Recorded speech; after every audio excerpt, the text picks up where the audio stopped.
Naging viral din naman yon yung pagdodonate mo ng liver sa daddy mo kay kumpanyero. Nagulat kami nung sinabi ng mga doktor na wala nang paraan para mabuhay siya. Ultimately, masyadong delikado. Buhol-buhol na raw yung... Kasi binuksan ko yun siya mula dito o hanggang dito. Ito, yan. Marami nagtatanong parang, was it worth it? Because after 2 months, my dad passed away. Odge! Kaaway ba sila? Bakit hindi binigyan ng bas-bas ni na Alan Peter Cayetano si Direk Lino? Kultura kasi sa atin sa politika, pagalingan. Hindi pwede magaling yung 3 mayor. Kailangan merong mas magaling.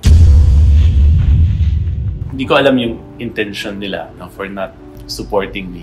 No? Pero kung nakaka-apekto yun sa pamilya namin, oo. Nagulat ako na issue yun. Nagulat ako na magkakaroon ako ng kasong gano'n. Matagal ko tong niligawan. Hindi bilang boyfriend Charot! Kundi para makausap natin siya dito sa OGDS Inspires. Ang dating mayor ng Taguig at ngayon ay tumatakbo bilang congressman sa 1st District ng Taguig. At syempre kilala ng lahat bilang si Direk Lino Cayetano. Hello. Direk! Good to see you. Oo, Diyos ko. Ba't ngayon ka lang pumayag sa akin? Tagal na kitang hinihili. Pang behind the scenes talaga na lang tayo. So, Direk, hindi ka ba nanibago nung nag-mayor ka, nag-congressman ka ng Taguig, tapos biglang nagpahinga ka, bumalik ka sa first love mo, yung pagdidirect? Ano ba yung nung nag-shift ka bigla sa... Kinabahan ako ng konti kasi akala ko nga yung learning curve sa pagbabalik, matagal ko hahanapin. Pero when I got the call from ABS-CBN na kung pwede ko i-direct yung isang show ng kaibigan natin, ni Sir Deo, na naiwan niya, yung High Street, yan yung parang part 2 nung senior high. Nagulat ako that they offered another show dahil, as you know, nakafocus ako sa pagpo-produce dito sa maliit naming kumpanya, and to be able to direct a telenovela, yung first love ko, makapag-direct ulit ng telenovela sa ABS-CBN, napaka-special sa akin. At hindi ako nakapag-direct for 4 years nung mayor ako. Pero pagkatapos pala ng isang eksena, parang bumabalik rin lahat ulit. Parang hindi ko rin iniwan. Bakit ganun? Kasi parang bihira kasi sa mga politiko na kapag naka-first term na, susunod na yung second term. Tapos tatapusin hanggang 3rd term. Ikaw, naka 1 term ka lang bilang congressman, naka 1 term ka lang bilang mayor ng Taguig, tapos balik ka na ulit sa pagdidirect. So, decision mo ba talaga yon? O parang nagsawa ka na sa politics, dito na ako ulit sa aking first love? Yung family ko kasi, Odge, yung when I ran for barangay captain, when I ran for congressman, kahit nung tumakbo ako bilang mayor, malaking parte nun ay humingi ng tulong yung pamilya ko. Na si Alan, tsaka si Atelani ko, na kahit naman nung nagtuturo ako sa UP, kahit nung nagsimula ako mag-direct, alam ko naman na yung puso ko is in public service.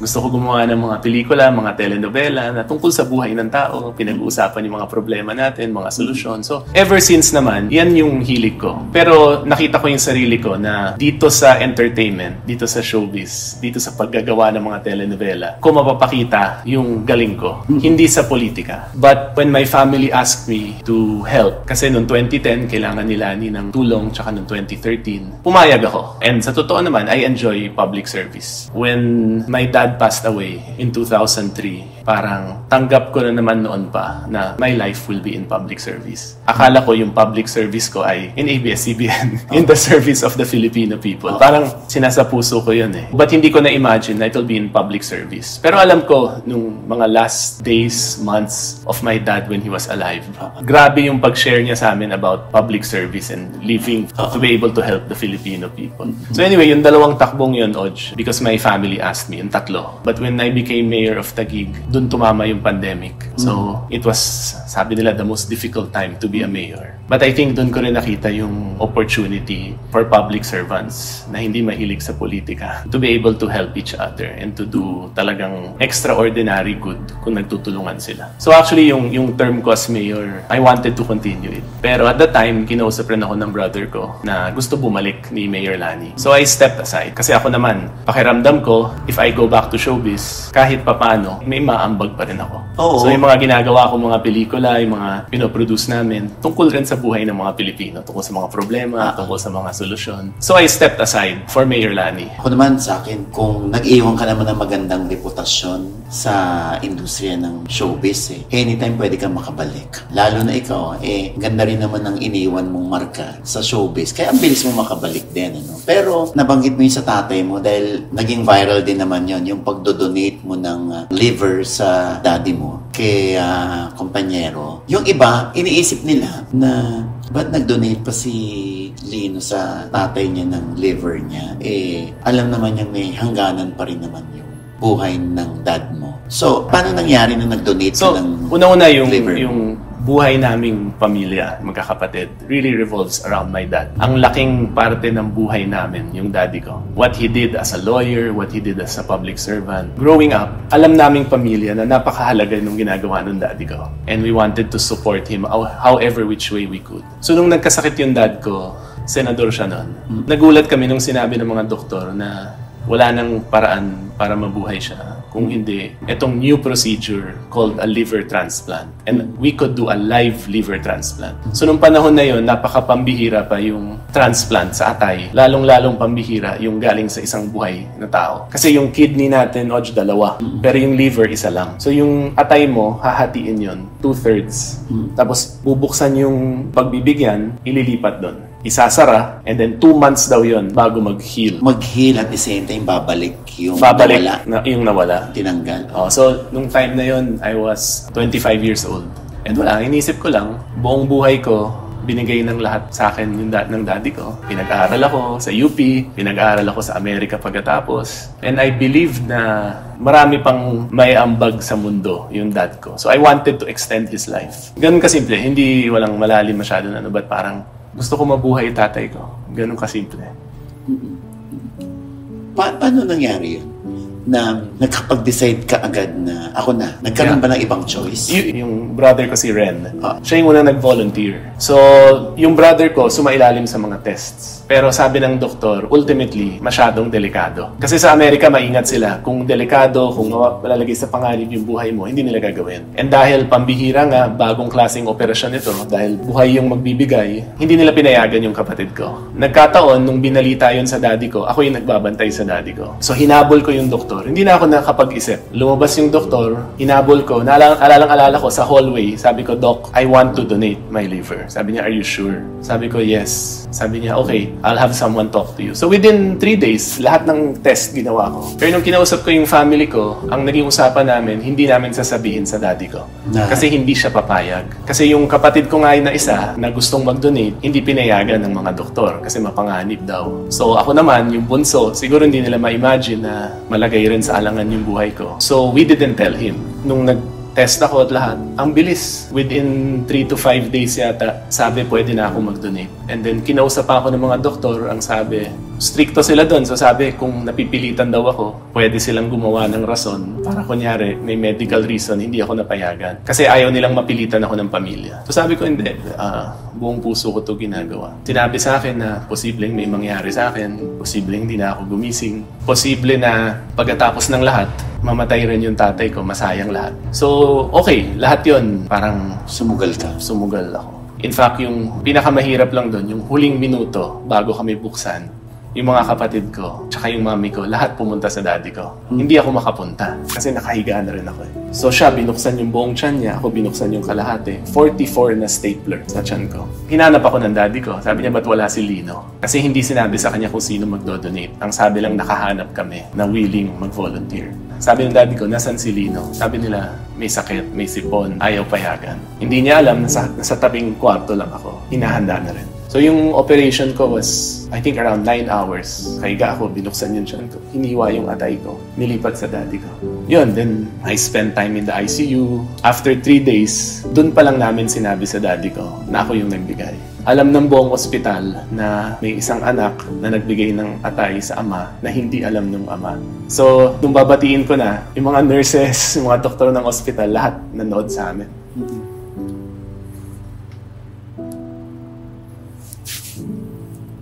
reaction that time ng daddy mo nung upon learning na ikaw yung nag-donate ng atay niya? Siguro one second.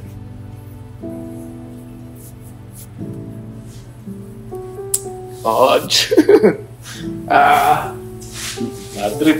Sorry. Kaya kami naghintay ng 3 araw kasi kilala namin yung daddy ko. Ayaw niyang nakikita kaming nasasaktan. Kahit sinong ama, may 3 akong anak, may anak ka. Ayaw mong nakikita na nasasaktan yung anak mo. So alam namin na hindi niya kakayanin, magagalit siya, sasama loob niya. Pag nakita niyang yung bunso niya, inoperahan, hindi makapaglakad. So naghintay ako ng 3 araw para makatayo ako. So actually, nakita ako ng daddy ko na nakatayo sa pintuan niya. Pero hindi niya alam, naka-wheelchair ako punta doon. Tsaka lahat ng lakas ko para makatayo. That's what it took, no? Para lang makatayo. Yun, nakita niya ako, napangiti siya, tapos niyakap niya na ako. Tapos sabi niya, I knew it was you. Parang napapaniginipan niya raw ako tumatakbo. Hindi niya alam bakit. Tumatakbo. So hindi niya alam, o baka alam niya, na yung atay ko nandun na pala sa kanya. Yun, and marami nagtatanong parang, was it worth it? Because after 2 months, my dad passed away. Pero talaga yung moment na yon na nakapagpasalamat ako, iniyakap ako ng dad ko. For me, it was worth everything. It was worth everything. Kasi minsan lang makapagpasalamat yung anak sa kanyang ama. Like, how do you say thank you to your father, to your mother, who taught you everything and gave you everything? So for me, to be able to do that, at yung siguro mawala siya sa mundo, knowing that ganun siya kamahal ng pamilya niya, that was so special to me. And I think after that, Mama Oj, parang ako rin, as a 25-year-old, nag-iba yung pananaw ko sa buhay. Kaya sabi ng iba, I was a telenovela director at 25, 26. Nagdidirect na ako ng Maalala Mo Kaya. Naging teacher ako sa UP. During that time, I think after that experience, parang napakalinaw na sa akin na kaya tayo binibigyan ng oras dito sa mundong to be able to serve others in whatever way na maging blessing tayo sa buhay ng ibang tao. So yun yung naging pananaw ko ever since. Ano mga iniwang salita sa iyo ng daddy mo? Bago siya very clear yung dalawa. Spend time with family. So napaka-importante sa akin ng family ko. My wife, my kids. Natutulog kami, Oj, isang kama lang. 5 kami. Nagsisiksika kami. Every day when I wake up, and sabi ko, thank you, Lord. Yun yung number 1. Number 2 is to spend time with the Lord. Yun yung 2 iniwan ng daddy ko. Malinaw yun. Parang sinabi niya sa amin lahat yun. Na at the end of everything, yun yung realization, yung 2 bagay. Spend time with family and spend time with the Lord. Nilinaw pa niya. Yung spend time with the Lord, hindi lang yung pagsisimba. Yung kausapin mo lang siya. Basa ka ng Bible, kausapin mo siya, tanungin mo siya anong plano niya sa'yo. So, those 2 things, parang I've always remembered. Si Phil Kainglet na misis mo. Na nagde-date pa lang kami, nahuli mo kami sa Rob Mag. Oo. Yung bang parents, nagustuhan ka na ba at first? 12 years apart yung age gap namin ni Phil. So I was eh. a lot older than her. I was 35, she was 23. So she was so young when I met her. And then when I proposed to her, namanhikan pa ako sa ibang bansa. Kasi yung dad niya at that time was working in Cambodia. Na paano nga ako Kasi sabi niya, syempre, inisip ko, paano ko sasabihin sa kanya, di ba? Tsaka, siguro sabihin niya, wait ka muna 2 years, Lino. Tapos, tsaka mo pakasalanan ako. But it's something Phil and I wanted to do. Sabi sa akin nung father-in-law ko, dahil alam niya yung kwento ko, at dahil alam niya na if merong anak na gagawin yun para sa kanyang ama, then alam niya mabuti akong tao.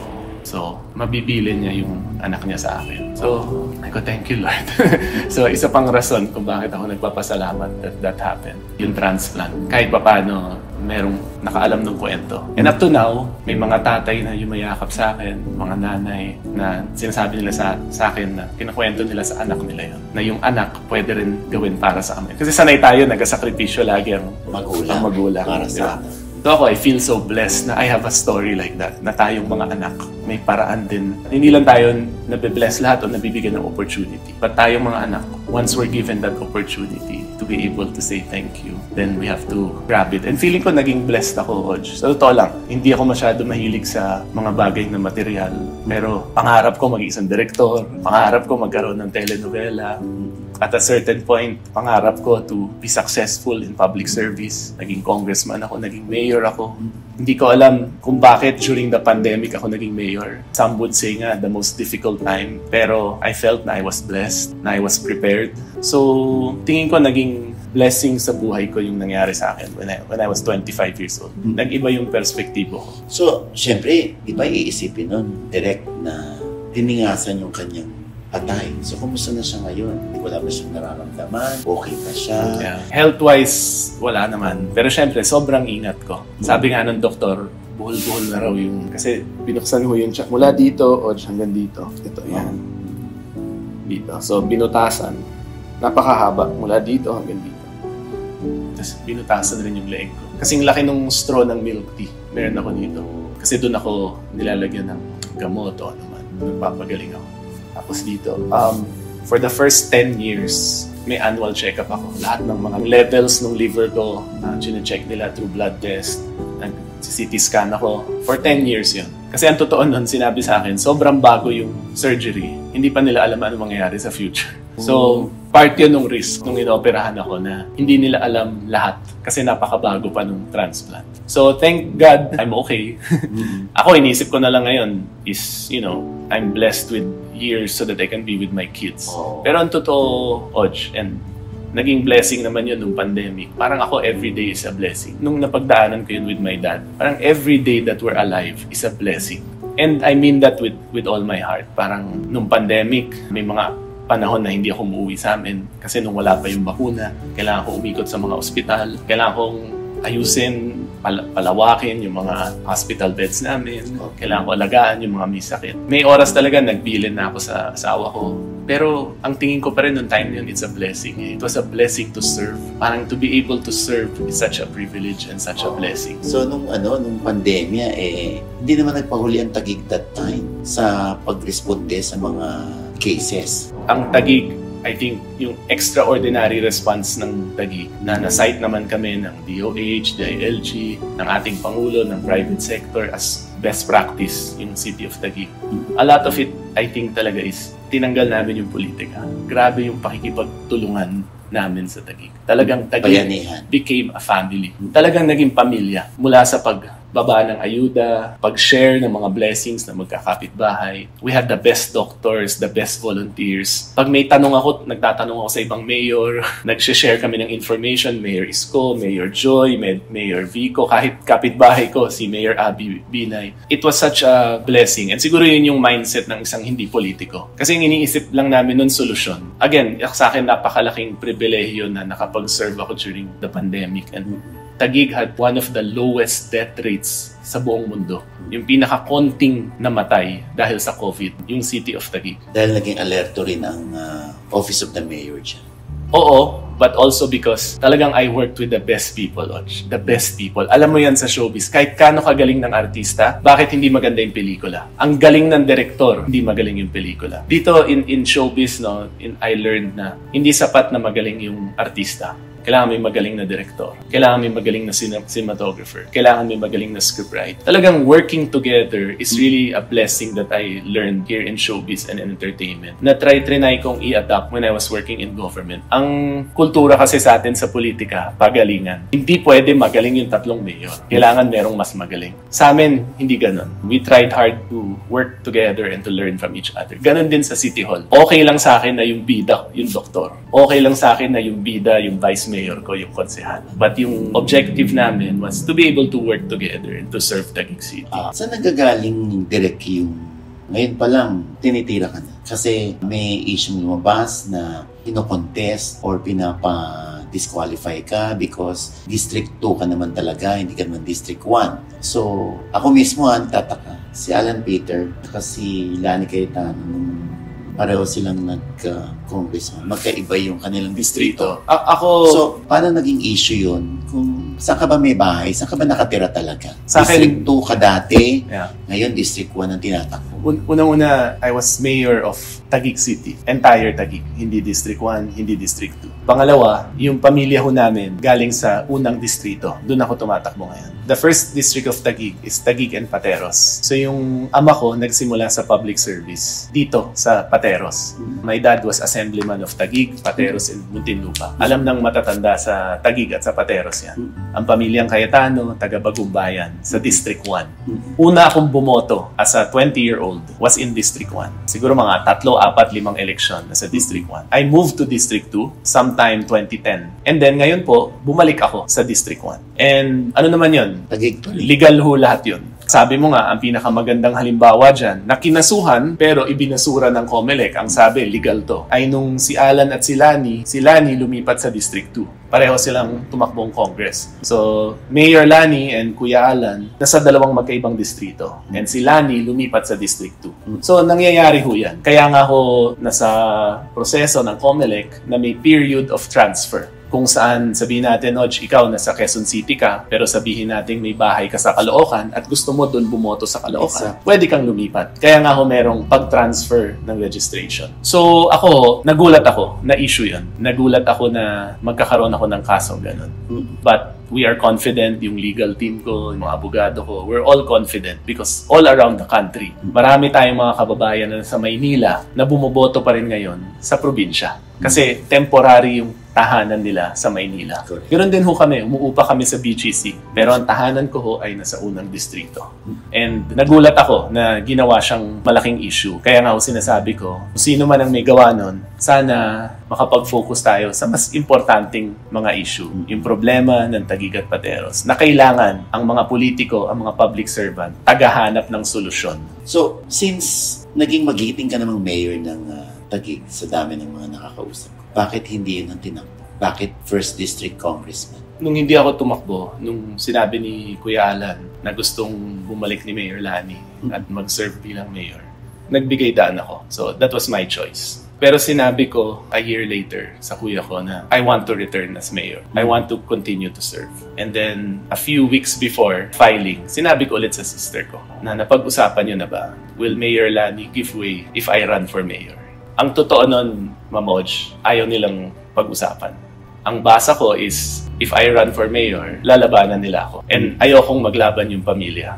Kahit na siguro sa ibang bagay, iba yung pananaw namin dun sa pagpapatakbo ng city. Iba yung approach namin. Ayokong makita ng Taguig that I consider family ng mga Taguigenyo na yung mga leaders nila nag-aaway. Ayoko yun. I want them to see us working together. Kasi na-experience ko yun eh. Kahit iba kaming pananaw sa mga bagay ng ibang mayor, we can work together and find common ground. So sa akin, masakit yung makita ng mga taga-Taguig na kami yung nag-aaway. So, I decided not to run for mayor. Kasi pag tumakbo akong mayor, baka hindi umatras or magbigay daan si Mayor Lani. So, I decided to run for Congress and support Mayor Lani. So, I'm running as an independent congressman. Pero, sinasabi ko sa mga kababayan ko sa Taguig, I will support Mayor Lani. If I can, I will be her best advisor. Sasabihin ko kung ano yung tama niyang ginagawa. Sasabihin ko kung merong mali. And I think marami akong magagawa as congressman to help the city that I love and the people that I love. Di ba medyo ironic yun? Independent ka, pero hindi ka nasa ticket ng mga Cayetano. Tapos, iba yung ini-endorse na District 1 congressman. Pero ikaw, sinusuportan mo pa rin si Mayor Lani. Di ba medyo? Kung may malalim pang rason, hindi ko alam kung ano yun. But when I decided to run for Congress, part of me thought na hindi nila ako lalabanan. Na e-endorse ako ng brother ko tsaka ng sister-in-law ko. But hindi So, nangyari. nung hindi ho nangyari yun, in fact, kaibigan ko naman si Congressman Ading, yung congressman ngayon. And sabi ko sa kanya, I'll respect whatever decision niya. And ngayon, I just hope and pray that maging maganda yung election, fair, mapag-usapan yung mga problema, mapag-usapan yung mga solusyon. Sa akin, yung importante lang na yung mga kababayan ko sa Taguig and sa Pateros are able to talk about their problems and able to ask us public servants kung meron kaming mga solusyon. I don't know why nilabanan ako. Nung nag-step aside ako bilang mayor, I thought running as congressman would be a good alternative. Na we can work together. Ibang issue yung kung meron man kaming problema bilang magkakapatid.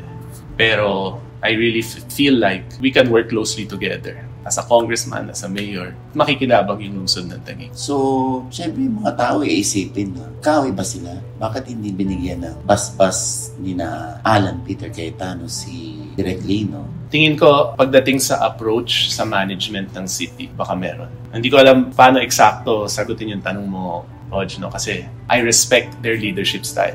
Mahal ko yung kapatid ko, mahal ko yung sister-in-law ko, nire-respeto ko yung type of leadership nila. And I know they want what's best for Taguig. Pero may mga bagay na iba kaming approach sa mga solusyon. And tingin ko, kasing simple lang to ng my brother thinks na Lani is the best person for the job. So kaya naman I'm running for congressman. Ngayon, bakit hindi nila ako sinusuportahan bilang kinatawan or congressman? Hindi ko alam.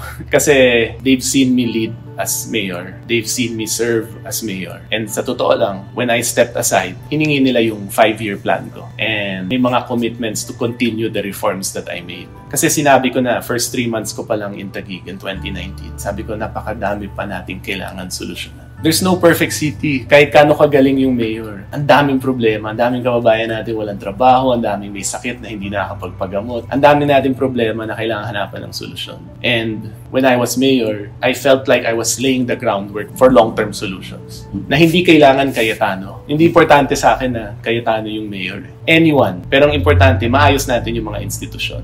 And ako, yun yung leadership style ko. I recruited a lot of young people na puno ng mga bata yung city. And I listened and I trusted a lot of our department heads. In-empower ko sila lahat. Sa kanila ako nakikinig. And siguro yun yung difference in management style. And I'm still hoping and I'm still praying na makita nila na yung nakita nila sa akin, bakit nila ako hiningi na mag-barangay captain. Ba't nila hiningi yung tulong ko para maging congressman? Bakit nila hiningi yung tulong ko para maging mayor? Bakit sila humingi ng advice how to move forward when I was mayor? I still hope and pray that they see it and that at the very least, kahit di nila ako suportahan, na merong fair elections na mapag-uusapan at hindi bawal pag-usapan yung mga problema.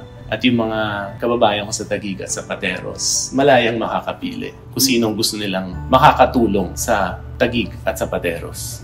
But this is one way of saying, sana masuklian lahat yung mga pakiusap sa iyo nung araw pa. Hindi ko hihingin sa kanila yun. Para sa akin, hindi isang tao ang dapat nasusunod sa Taguig. Hindi isang partido, hindi isang pamilya. Ang hinihingi ko lang sa kanila is that hayaan natin yung mga kababayan natin sa Taguig and sa Pateros to listen and to be able to vote for who they want. So, kung meron silang kandidato, nire-respeto ko yun. Never ko hiningi sa kanila yung mga sacrifices ko bilang kapatid dati. Never ko silang binalikan at hindi ko gagawin yun. Ginawa ko yun dahil mahal ko sila at naniniwala ako sa intention nila para sa Taguig. Nalulungkot ka ba sa nangyayari ngayon sa pamilya mo na parang ang tingin ng mga tao parang bakit inuna ng kuya mo, yung ibang tao kaysa sa sarili niyang dugo?